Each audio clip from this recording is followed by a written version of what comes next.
there, my name is Rashi. I believe we all have had an incredible journey in life. Here on this podcast, I will be sharing the lessons I have learned along the way and will also have guests from all walks of life to have open and honest conversations with on issues and topics that affect us in our everyday life. I hope you will be part of this beautiful tribe. So let's begin.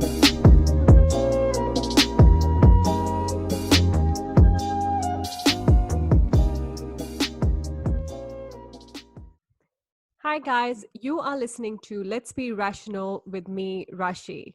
Today we are here with yet another episode where we are going to discuss a very important topic.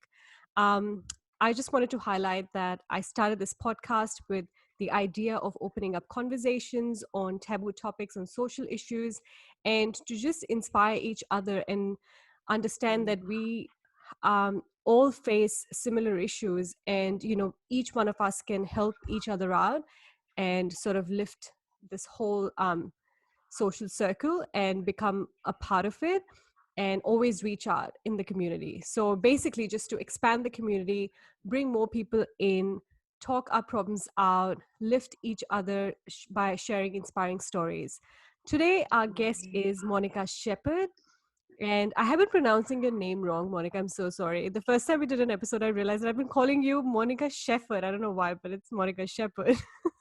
Am I right? Yeah, that's actually really intuitive of you because my ancestors changed it from Shepherd to Shepherd, but I don't really talk Okay. about that. So Oh, yeah, that's really? actually amazing. Yeah. Yeah, because I realized that it was like Shepherd. I was like, oh, that's how that you pronounce it as like shepherd, and I don't know why I have been calling you like Shepherd, but so sorry about I don't that. think I even heard you. I wasn't listening, sorry. So Monica and I have done a podcast, an episode earlier last year, and then it was about um, mental health, and we touched on a few more topics on nutrition.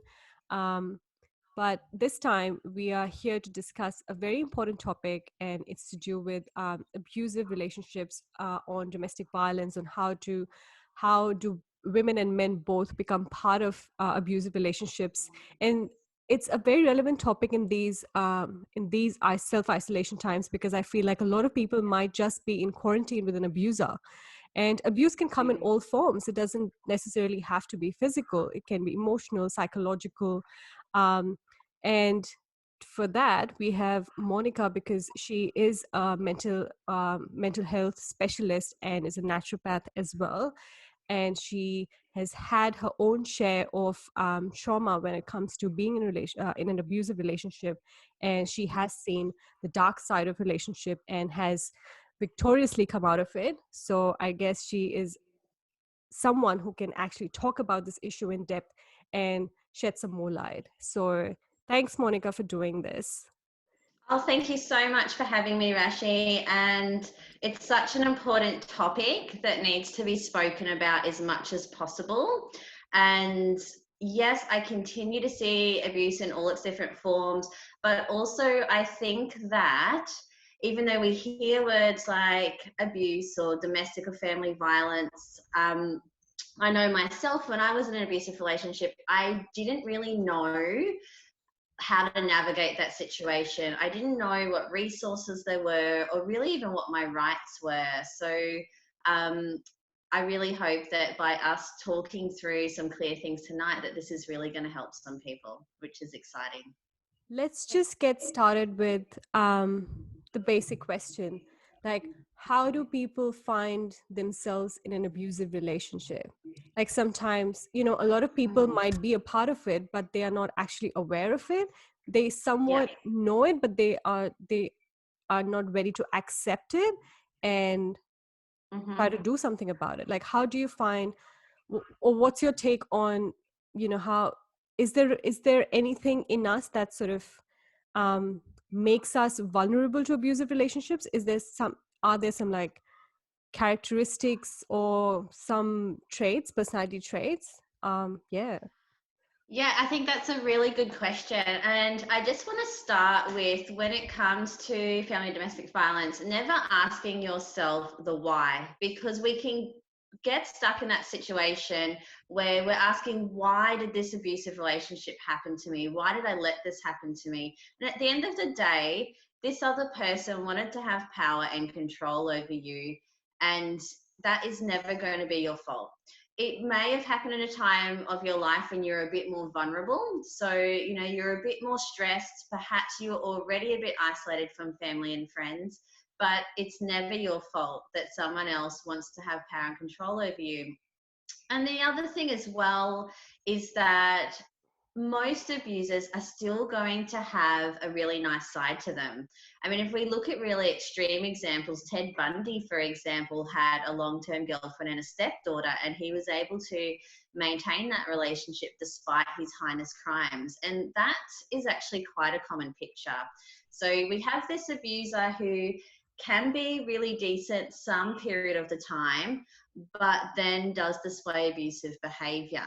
And so it can be a hard thing, because you can get trapped in thinking, oh, but if they were just like the nicer side of them, or maybe there's something I'm doing that's not keeping them being the nice side of them or the nice person.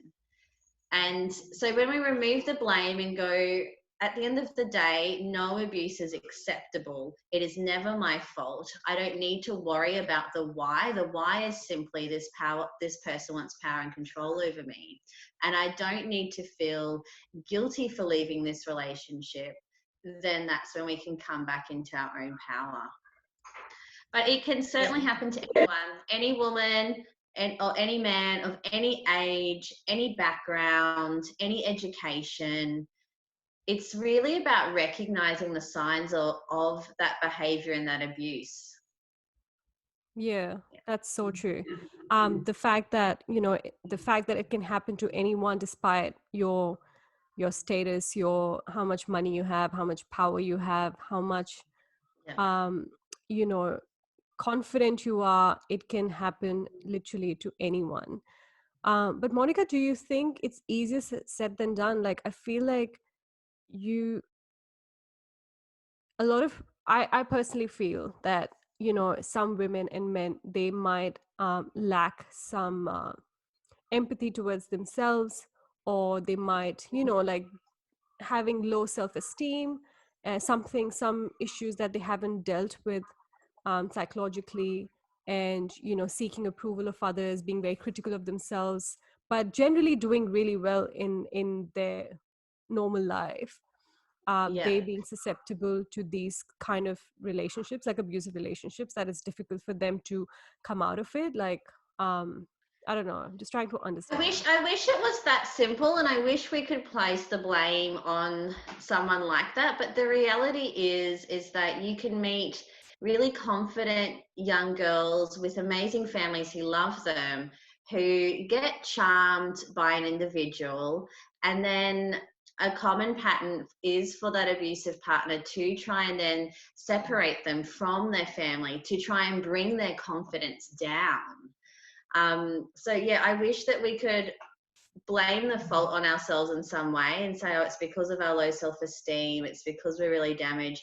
But at the end of the day, all we can really do is recognize abusive behaviors and know what to do when that happens. Because I think a lot of the time, the problem isn't our low self-esteem. It's just that we don't know what to do when we're in this really complicated situation, where Yeah. we've got someone who is not just manipulating our life, but they may be even threatening your friends and your family, and threatening you with consequences of leaving the relationship.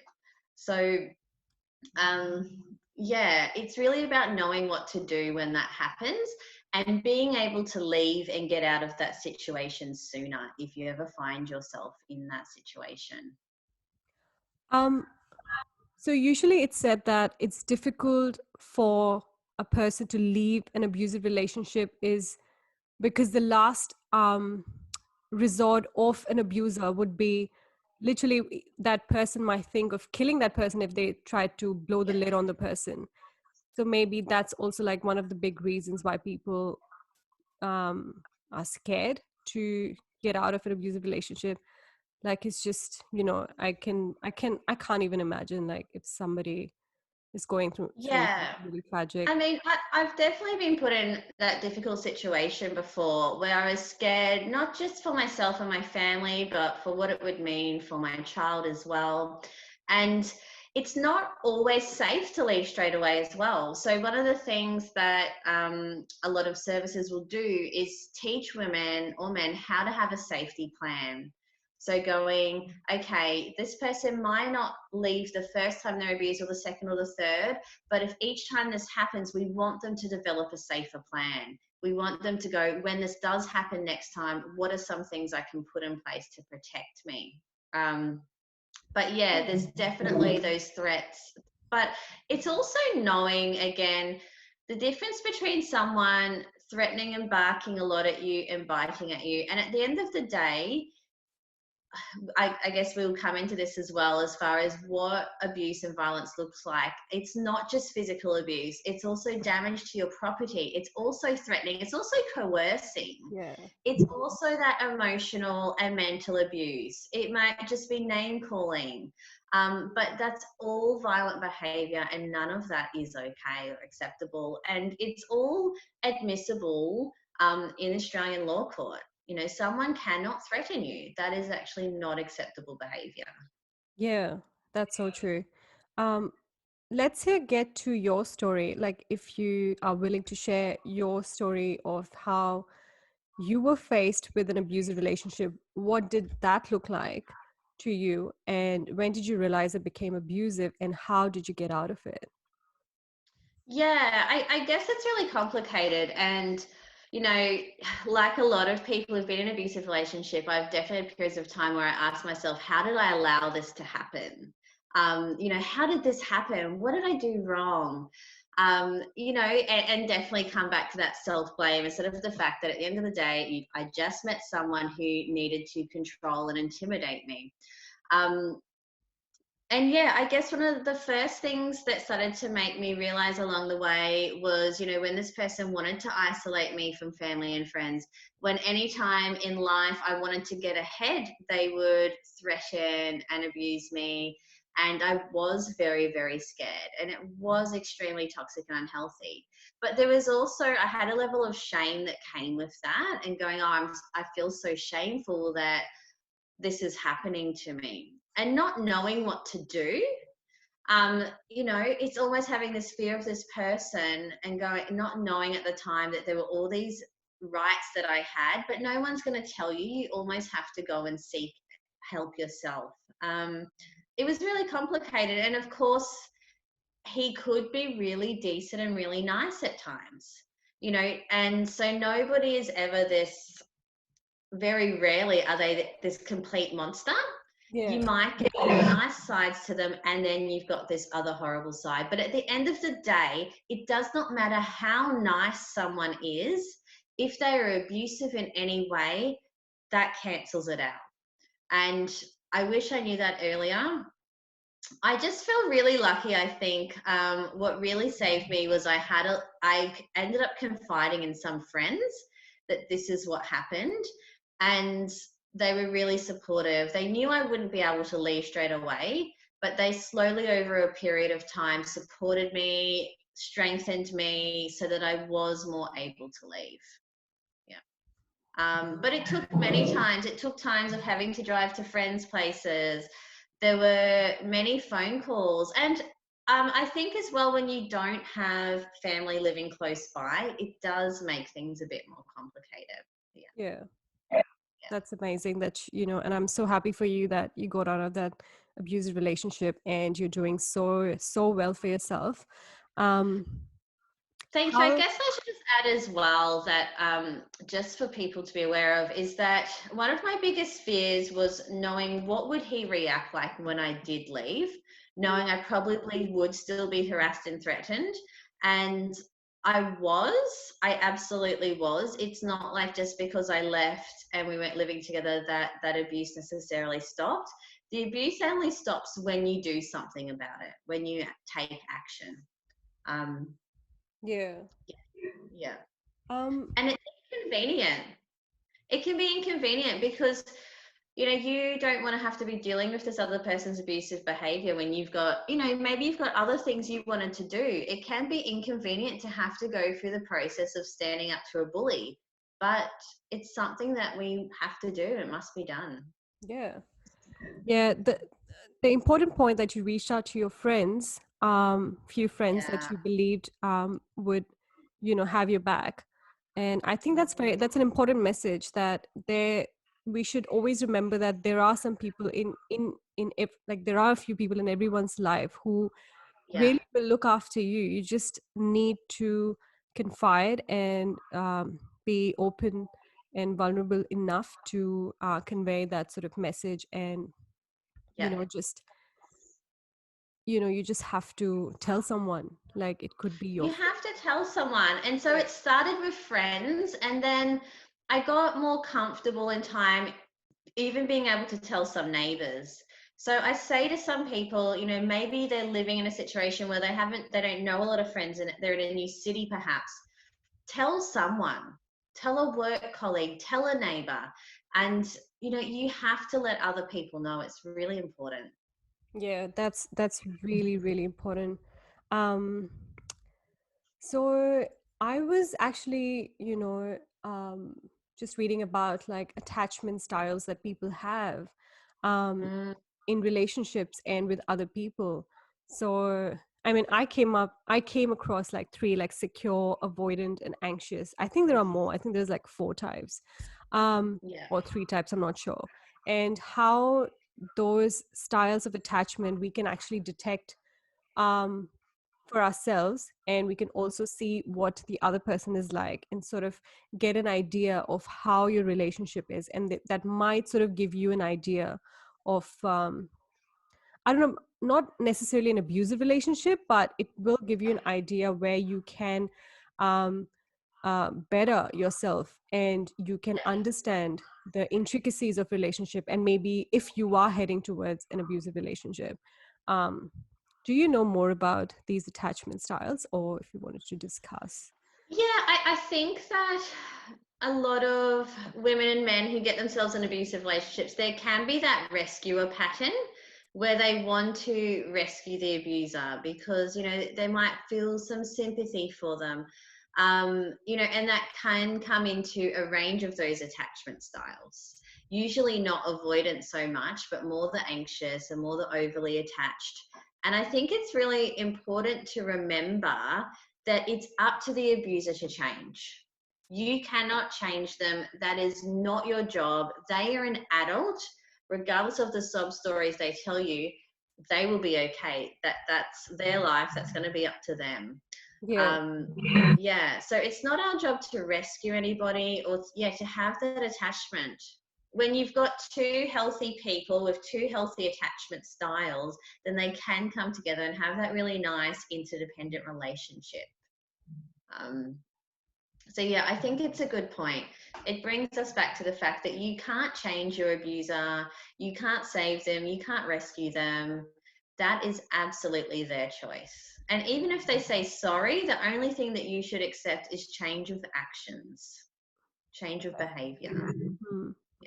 On that note, I wanted to ask you, are abusive relationships fixable? Can you salvage abusive relationships?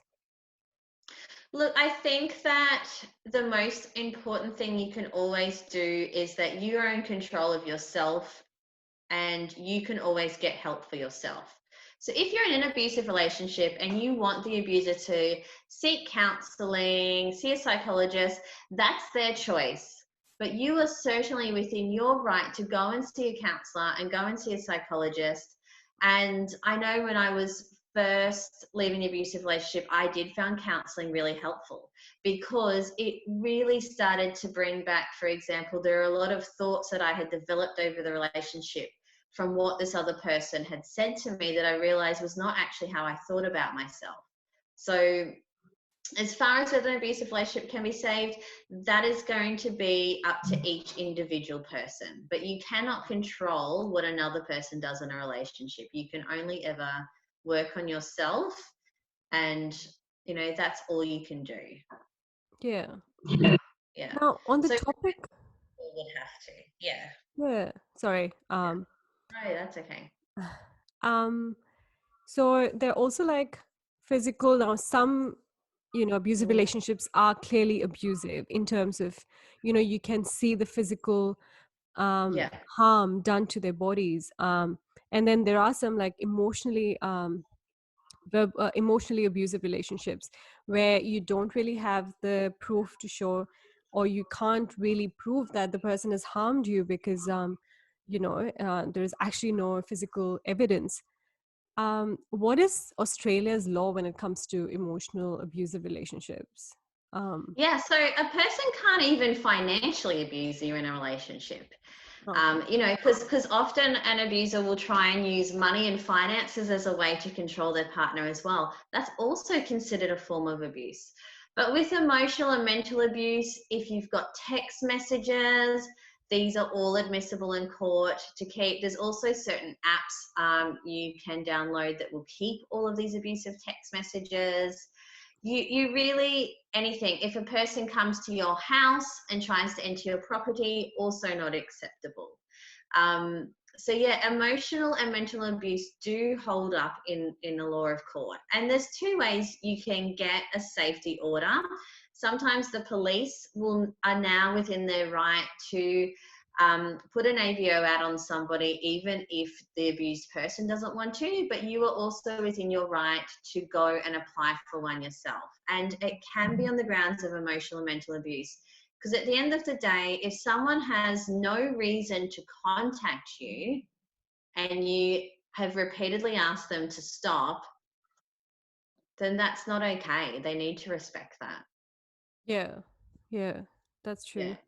um yeah, Also, like when it comes to emotional abusive relationships, I think um we need to understand that there could be like very small remarks that can be made by the abuser, which might seem mm, harmless, but over time that can damage your self-esteem and make you question yourself even more, yeah. bring your morale down. So even things like, oh come on, you can't, like, I don't know, what's the example, like what are some examples of like things that an abuser can say constantly to make you feel um you know that there is something wrong, or that there's Yeah, something I wrong with mean, you.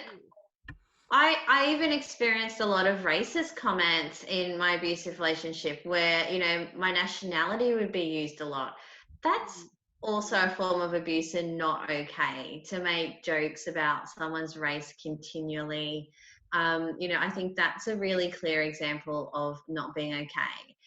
Making horrible comments about someone's physical appearance or their weight, also not okay. Yeah. Yeah, And I think it's important that obviously first you voice your concern out with the person that you are yeah, with, or who potentially can be an abuser, and just voice it out and say that you're not comfortable and you don't find that okay, them saying these things to you. And if they still give you an excuse and say that, oh, that you are just exaggerating, and then they keep doing that, I think that's how you really understand that the person is not mature enough to understand that what a relationship is, and what an emotionally secure relationship is, and how it could be damaging for you in the future. So yeah, I think it's very important to take note of these small cues when you are with a person. And yeah, obviously we all know we do crazy things in love, like we yeah.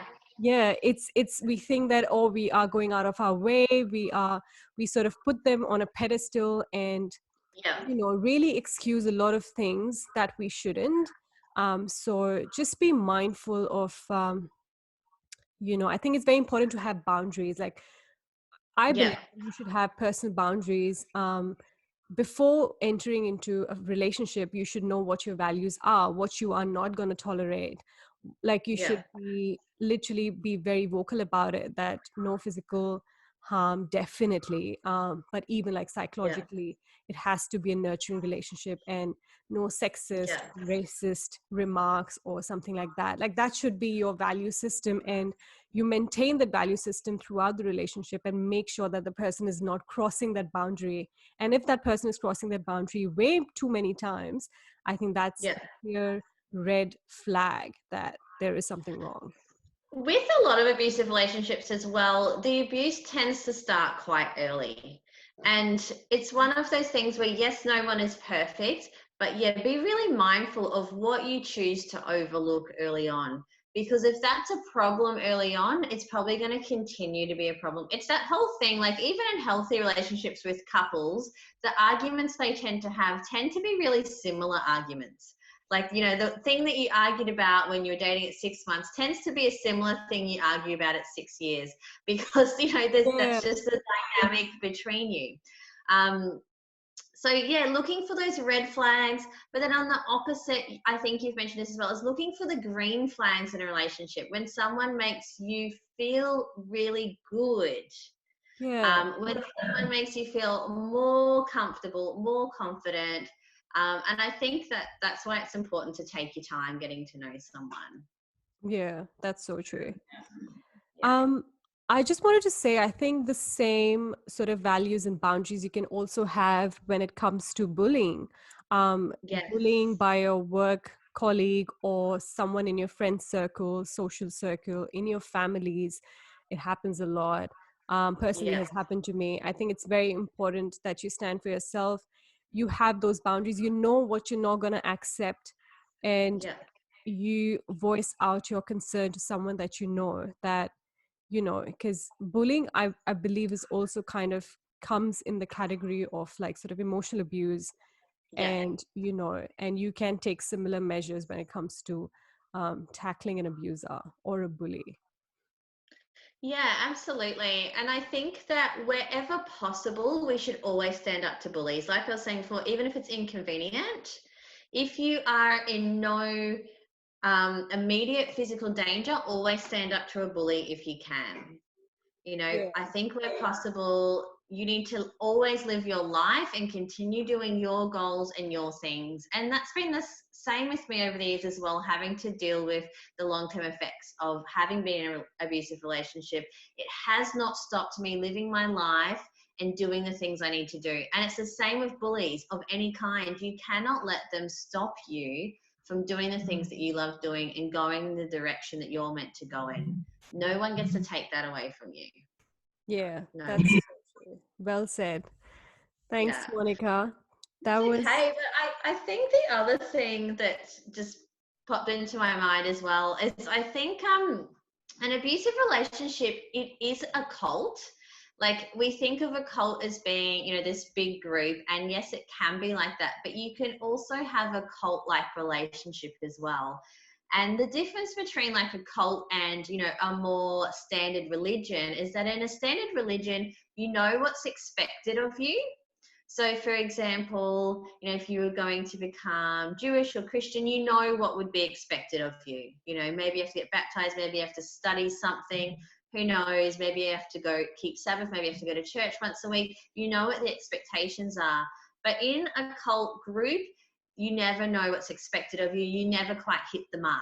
And it's the same in an abusive relationship. It doesn't matter what you do, that person will always find fault with it and always find a reason to abuse you. You'll never completely know what's expected of you.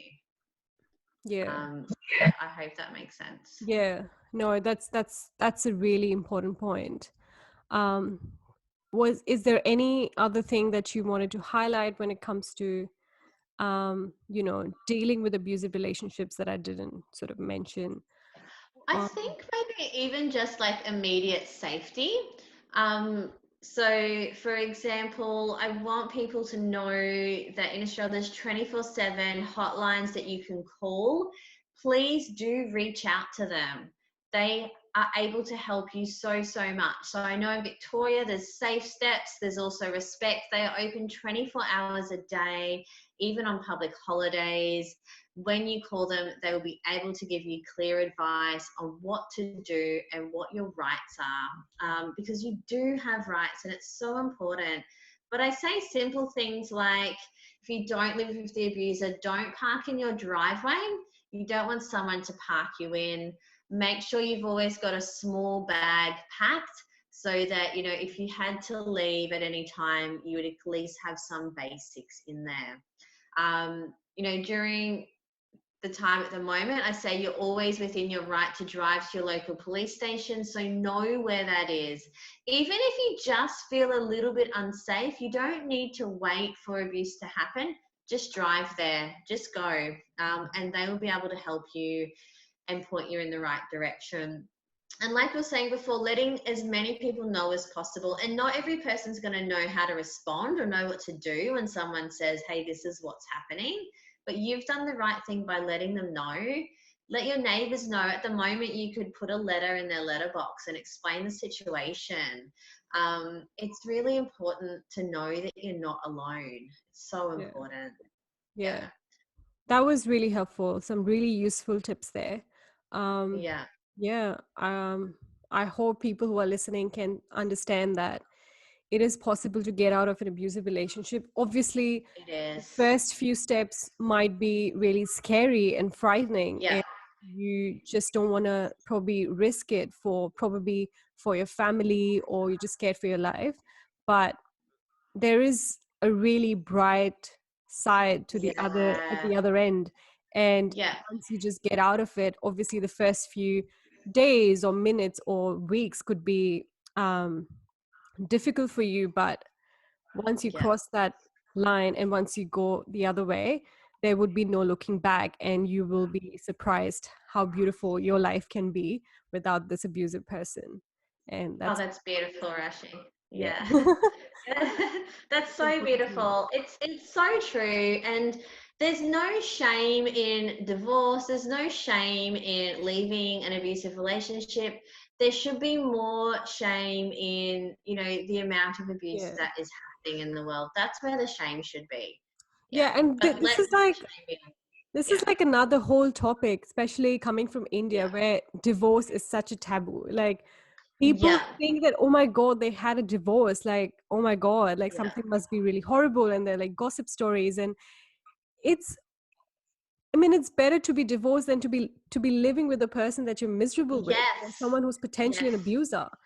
Yeah. And yeah, these taboos and all these, that's why we're discussing these topics, because it shouldn't be a Yeah. taboo. You should be able to live the life you want, and Yes, truly so. absolutely. Yeah, it should be well done to you because it takes courage to leave.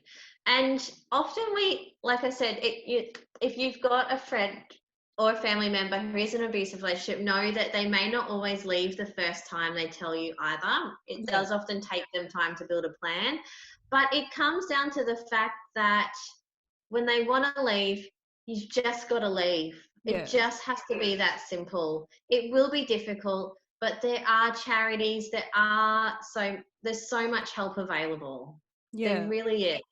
Yeah. I feel like it's important that we understand that you don't have to take the blame. You don't have to think that you are that the blame is being shifted on you, but we Yeah. have to recognize, and we have to, like, even talking on a societal level, we have to talk about this more, and we have to make sure Mm. that the blame is shifted onto the abuser and not onto the victim, which Yeah. happens all the time. I see, oh, she must have done something, or she was the one who was, it's usually, I mean, I'm not Yes. saying like even men are sort of, our victim. Men are Yeah. victims as well, Yeah. but I'm Yes. trying to make the point that we have to get out of an abusive relationship, and we have to make sure that we are blaming the abuser and not the victim Yes. And at there any can point. also be a level of, especially when you know the abuser quite well, like I said, you can feel sympathy for them. You can Yeah, almost feel guilt, like, oh, they've abused me, but they had a hard life. Or there can be anything that you yeah, can try and use to forgive their behaviors. No, they are an adult. They did the wrong thing. Let them suffer the consequences of their actions. Guilt is a wasted emotion. You have it nothing is. to feel guilty about. No, Yeah. so Yeah. true. Rightly said. On that note, I just wanted to say thank you, Monica, for this wonderful talk. I think we touched on some really important topics. And I Mm. think I'll just sum it up and just say that if right now you are living with an abuser, or you think that you are going through some emotional, psychological trauma because of a partner or someone that you love or you are married to, um, remember there are always options. I'll obviously put down the links. I'm living in Australia, so I'll put down the links in Australia where you can numbers, helplines that you can reach out to. And remember, we as women and men, we all are strong and we can get out of an abusive relationship. The first few steps might be tough, but trust me, when you get onto the other side, life's going to be so much better. And you have to take that step. You can leave an abusive relationship. It's not you who's the problem. Make sure that you understand that the Mhm. abuser is an abuser and you have to do something about it, because it's not just about you, it's your family, it's your relationships. everything Yeah. is everything will be, jeopardized if you continue to be in that relationship. And reach out to your friends, reach out to your family, Yeah. reach out to your neighbors, reach out to anyone that you know, and trust me, there will be people really willing to get out of the way and help you out. So yeah, very important. Thank you so much. No worries at all. Thanks, Monica. Thanks for this lovely chat. Hope to get to chat with you on some other important subjects. And yeah, it's so good to have you on board. Thank you. Absolutely. Thank you.